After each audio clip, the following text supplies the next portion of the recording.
would not be a vlog with more bumps in it without starting with a beer. And today it is the New Trail Broken Heels IPA hazy style. Not sure if we will be able to get this into us before the next ride that we're going on, but we're gonna try. And it's just beyond here. What are we up to at Hershey Park here today? Well, we always start with a beer.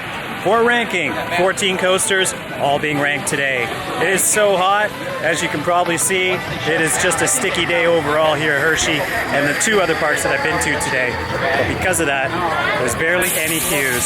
So let's get down to it, all 14. Said I wouldn't be going on every ride, and now we're in an area where I'm not going to go on a couple of rides, including Laugh Track behind me. The most duplicitous line of all time. Once you get in there, you're like, oh, it's not going to be so bad. The queue for this line for this ride is ridiculous, to the point that I've only done it once, and really it's just a spinning wild mouse in a purpose-built building with glow in the dark or ultraviolet lighting effects and paintings and all that kind of stuff. Literally now we have 20 people going in here. That's going to make this line twice as long as it should be. It's not that great of a ride. It's kind of like rock and roller coaster light. The effects are very similar. Yeah, there's just not much to it. And with the throughput conditions, yeah, it's just not great. In fact, I'm going to go in there just to see what it's about, because who knows, on a day like today it might not be so bad, but I doubt it with all these people now coming over. So, yeah, let's not even do that. And let's just carry on to the next spot, which would be, that was number 12. So what could be number 13? Well, it's a ubiquitous coaster that's in most amusement parks, and of course this one has one too. Now, when it comes to wild mouses, I've already missed one today that I'm very frustrated that I didn't get on it. This park, I did their wild mouse quite a while ago, and it really is just the same as many wild mouses out there, to the point that you could actually walk on it today. But we got bigger rides to kill, so we'll leave number 13 behind. And that is the wild mouse.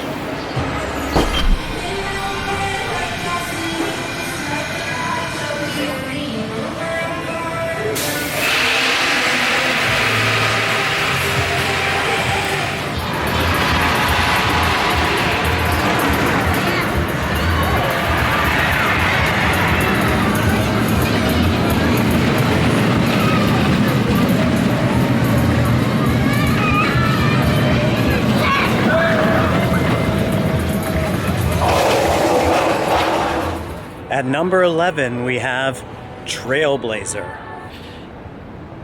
Finally got on it, and I had to wait until now to give my official ranking of the ride, which is number 10. Nice arrow. I will say, it made me think of Thunderation the entire time I was on it. I was like, oh, Thunderation's so great. I wish I was on Thunderation right now. Yeah, a little bit slow. It's a earlier incarnation of a mine train. It's one of the first mine trains, actually, from what I understand. So it's not so fast, doesn't really have much to it, not much punch. It's really helix focused and terrain focused. I know the terrain wasn't quite that when it first opened, but it's definitely giving a sort of nostalgic feel to the ride here today. So it's as best as it gets. It's number 10. Trailblazer. The park is all closed up here, so we're jumping around in time as I wanted to make sure that the rankings were appropriate for this year. So we've come to number 10, which is in the distance, but you can't really see it. And that would be Super Duper Looper. I had a better experience on it this time, I think because I went on the back, or the very back of the train, and it was a full train, because the last time I was on it, it felt a bit of a monorail to me. There are a couple attractions here that feel a bit of a monorail, and Super Duper Looper is definitely one of them. I will say that it was a better experience this time, but not one of the better rides that I've ridden ever in this park, really. So, a nice Schwarzkopf, a little bit quirky and unusual. I always forget about the tunnel, which surprises me when you do encounter it, but it's only got one element, really, which is the loop, so there's not that much to it. So that's why it ended up at number 10. In all the times that I've come to Hershey, well, this is the third, I've never done any of these drop towers, so it's time to get some of these done with. But we're going on the Kisses Tower to start with. Don't think I'll review it. Maybe after all 3 are done one day. Well, 2 out of 3 ain't bad because Reese's is closed, but I was managed to get both the Kisses Tower and the Hershey Tower done in 5 minutes flat, so not bad. Not bad at all. I may not be on camera for much longer, if ever, because I'm so sweaty that not even the water rides is helping out. But we're going to the other side of the park, so let's get down to business. There's a giant wave over there that might be able to help us out in that regard. But we got a lot of coasters, including one that I have not been on in this park before, which I'm definitely excited about getting on. Hershey is delivering. They're going to give me a credit that I haven't had in 2 prior visits to today. Also, everything is a walk-on. I've never been to this park like that. I'm only here for 3.5 hours, and I'm gonna get, I don't want to jinx things because I only have 2 hours left now, but with 3 Sky Rush rides already under my belt, I'm thinking we're gonna do pretty good, including those towers that we had. So it's a little bit of a different review today. Even though we're going through all the coasters, I will have some things intermixed, and I don't think I'm going to go on all the coasters today, and I'll explain why, as there's some that I've been on previously that I just don't think are worth another e-ride. But something I definitely want to ride is straight ahead, as I've never been on Trailblazer, this original steel coaster to Hershey Park. Very excited to finally get on it. We have number 9 in a ride that unfortunately I wasn't able to fit in today. That would be Comet in the Distance. It is a nice classic Woody. I've been on more than a couple Woodies today between 3 parks. So unfortunately didn't manage to fit it in. I probably would have if I, say, got here 20 minutes earlier as planned. But it is what it is. You can't really complain about a perfect day at Hershey Park regardless. So Comet, great coaster. I found it a little bit rough when I did ride it last year. And there was nothing really unique about it as far as to punch it up as far as those older wood coasters are concerned into a category of where it's worth mentioning beyond just a standard wooden coaster. It's classic, it's got some history, it's a special coaster to this park, but is it one of the best? No, it's not. So that's why it ended up at number 9. I won't be riding it today, at least I don't think so, because I'm about to hit Storm Runner for the end of the day. We have Jolly Rancher Remix at number 8.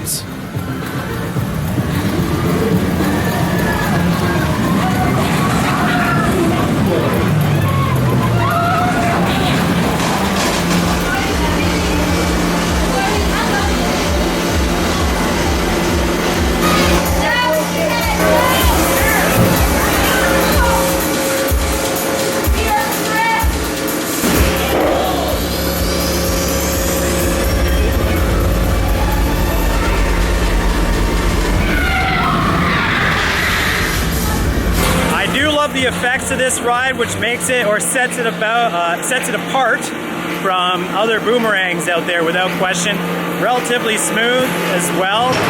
It's a good ride. I definitely enjoy it. It's got the newer trains as well. So, you know, if you want to do an boomerang and you haven't, SLCs and boomerangs are almost interchangeable, but if you want to do a boomerang, I've never done one for the first time, this is definitely the one. The thing about Great Bear, I hear a lot of people singing praises as one of the best inverts out there, especially from B&M. I don't get it. After today's experience, it's a bit of a monorail. In fact, it's always been a monorail. There's 3 sections of which nothing happens on that ride, and it just kind of like meanders trying to get to the next section where they have room to actually create an inversion. So you only get, from the better part, I think there's only 3? Well, there's 4, but it doesn't feel like there's 4. It happens so fast. There's a lot of dead space on that ride. It really does not leave me with the impressions of one of the best B&M inverts out there. In fact, I rode one of those only earlier today, which was Talon at Dorney Park. So in comparison to that ride, well, there is no comparison. It's just not the same ride. So that's why, even despite all of that, Great Bear still ends up at number 7. It's a great first drop, and the momentum bringing you into that first section is great. And then it's just, there's nothing after that. If you've been on other inverts, there's not much to it. So yeah, it gets a lot of praise, and I just don't understand why. That's that. That's Great Bear.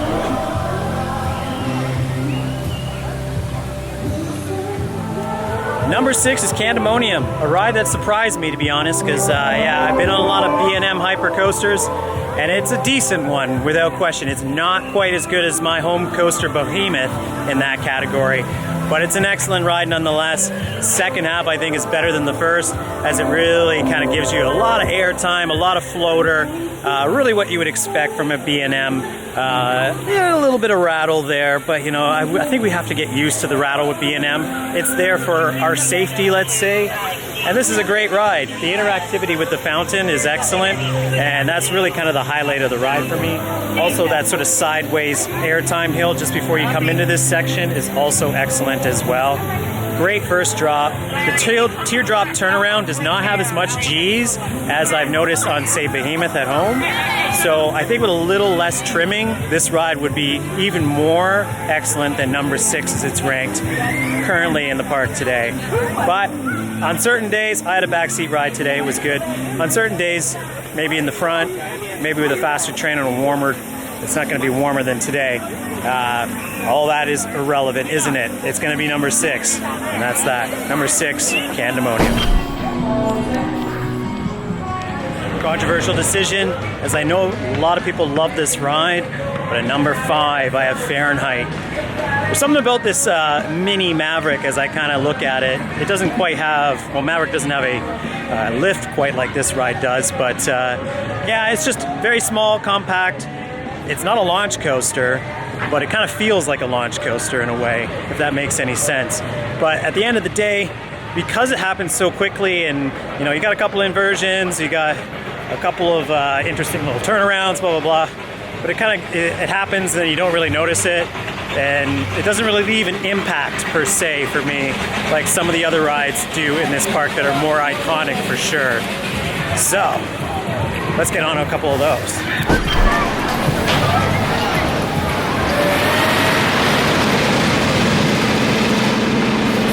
Just got off of a ride on Thunder and Lightning here on Lightning Racer.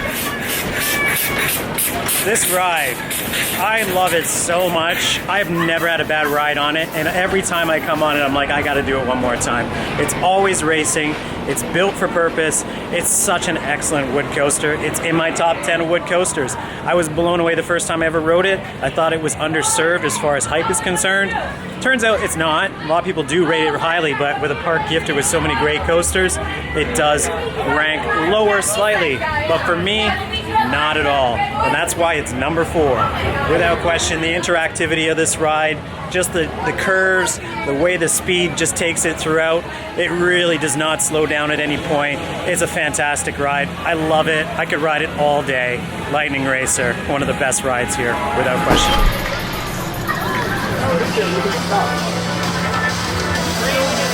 Success! In fact, 2 rides to end the night here, and I've never had a night ride and the lights go out here on Storm Runner.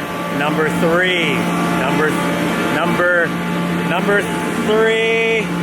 3. I don't know, maybe that makes sense to some Hershey Park people. Yeah, fantastic ride. Love it to death.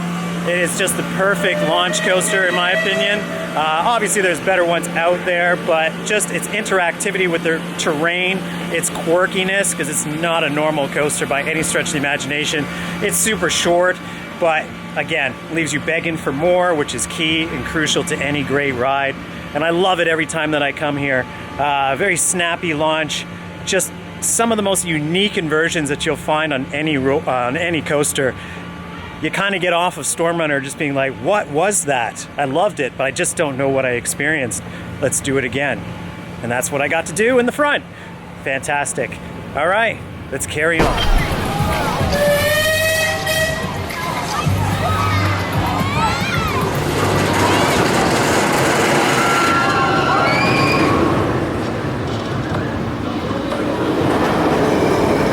Hour left in the park. It's a bit of crunch time. 2 rides in the back on Wildcats Revenge. It is a walk-on, but obviously you have that locker situation to deal with. And I will say it is the most popular ride in this park without question. It does have technically the only wait today, and it's deserved. Really conflicted about my rating on this ride. I hate to say it, but I was contemplating a tie after my first ride. I'm gonna slightly put it down and make it still number 2. It is number 2, the best ride in this park. It is one of the best RMCs out there as far as a compact design.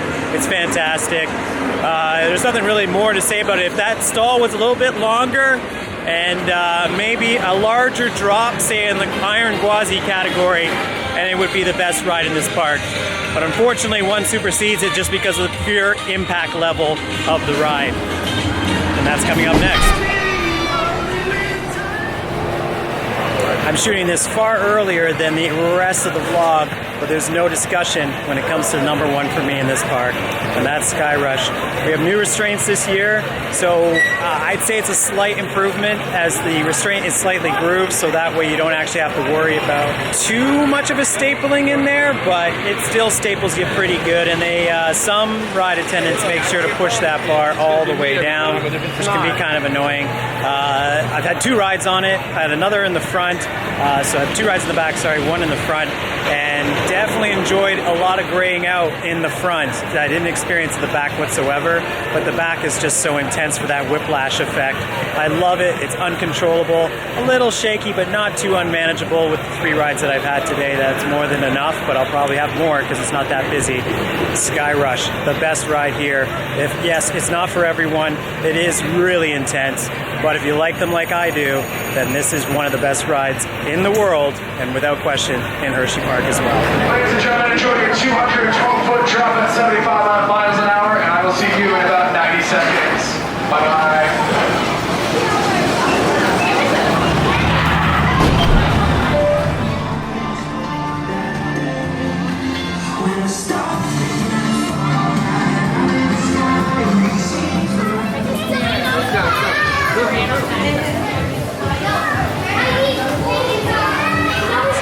That is a day here at Hershey Park. I'm gonna say it right out of the gate here. I had a pretty crummy day coming into the park. I still don't actually know where I'm sleeping tonight because my hotel canceled the reservation. I had to pay for parking that I wasn't anticipating. I was only here for 3.25 hours really, or 3 3/4 hours. So I thought, I'm not really gonna get much done today. It turns out it's been the greatest day I've had at Hershey Park ever. I cannot believe that in that short span of time I was able to actually get every major credit today and re-rides on most of them, plus a couple of flat rides.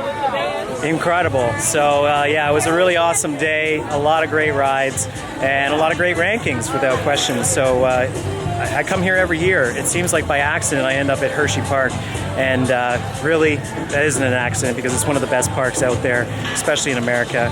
A great selection of coasters, as you've seen here. I did not cover the kiddie coaster, the Coco coaster, Coco cruiser, whatever. I cannot find that ride. I don't really mill about in the children's areas, so I've never actually encountered it, which seems really weird, but that's just the truth of the matter. I've never found that ride, so maybe when I do, I'll finally get that credit. But I have another one to come back and get, at least at this point. All right, guys, that is my wrap-up of the best top 13 roller coasters here at Hershey Park. I hope you enjoyed it. We'll see you maybe next year. It's going to be a couple years before another ride comes here, so until then, thanks for dropping in.